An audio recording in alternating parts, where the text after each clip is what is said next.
Hello. Welcome to లవంగం kitchen. So, నానబెట్టిన Kabuli చనాని frozen పీస్‌ని కుక్కర్‌లో వేసి, అందులోనే సాల్ట్ యాడ్ చేసి,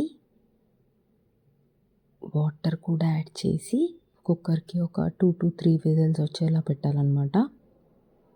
దాని తర్వాత ఆనియన్స్ కట్ చేసుకోవాలి.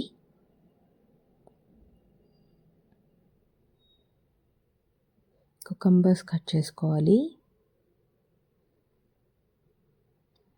లెట్టూస్ కట్ చేసుకోవాలి.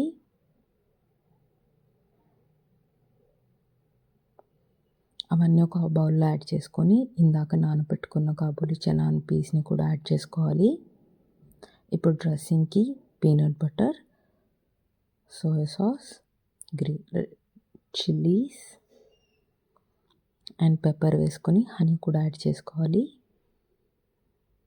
దాన్నంతా మనం ఇందాక రెడీ చేసి పెట్టుకున్న బౌల్‌లో వేసుకొని కలుపుకోవాలి.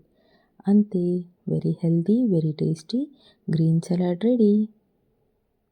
Happy meal.